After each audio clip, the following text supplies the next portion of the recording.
Il est le grandissime favori de ce 53e Ballon d'Or. Cristiano Ronaldo a presque tout gagné cette saison, 8 trophées au total. Pourtant, le Portugais ne fait pas l'unanimité.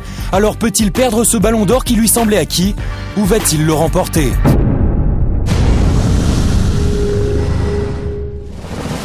Son palmarès en fait naturellement le favori. Vainqueur de la Ligue des Champions, tout en remportant les titres de meilleur buteur, de meilleur attaquant et de meilleur joueur.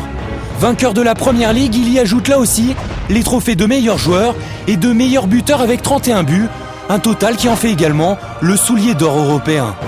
Il a mis plus de 40 buts, vous vous rendez compte en jouant comme ailier, c'est absolument phénoménal. 46 buts exactement, toutes compétitions confondues. Pour Patrice Evra, son coéquipier à Manchester, pas de doute, Cristiano Ronaldo va ajouter une ligne à son palmarès. Je chante tout le temps, Golden Monsieur, Golden Ball, dès qu'il rentre dans le vestiaire, tout ça, donc c'est plutôt, moi, comme j'ai beaucoup d'affinités avec lui, donc c'est plutôt moi, je le chante. Non, bon, après il en parle pas, mais je pense qu'il y pense tous les jours.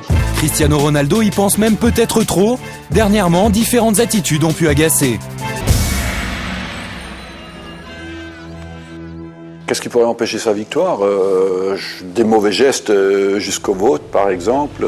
Et les mauvais gestes, Cristiano Ronaldo les a multipliés ces dernières semaines. Le 15 octobre, le Portugal est tenu en échec par l'Albanie. Sifflé, il s'en prend à son propre public. Le 5 novembre en Ligue des Champions, il se venge d'une obstruction en assénant un coup de pied à un joueur des Celtic Glasgow. Enfin, mercredi face au Brésil, il agrippe Marcelo par le cou et tacle violemment Thiago Silva, qui ne pardonne pas. Cristiano Ronaldo est un type mal intentionné. Si je n'avais pas sauté, il m'aurait cassé la jambe. Qu'est-ce qui pourrait empêcher sa victoire ? Le fait qu'il fasse des déclarations complètement stupides. Le 31 octobre, l'équipe publie une interview de Cristiano Ronaldo. Pour lui, pas de doute, il mérite le Ballon d'Or. Ce serait logique, c'est mon avis. Le Ballon d'Or, c'est le vote de correspondants de France Football.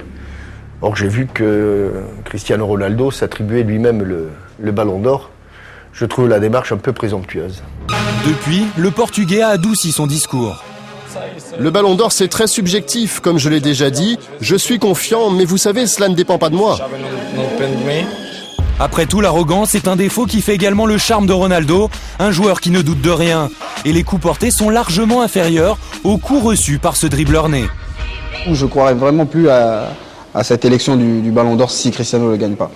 Je pense qu'une analyse objective ne résisterait pas à sa nomination. Cristiano Ronaldo reste donc bien le grand favori. Réponse, le 2 décembre.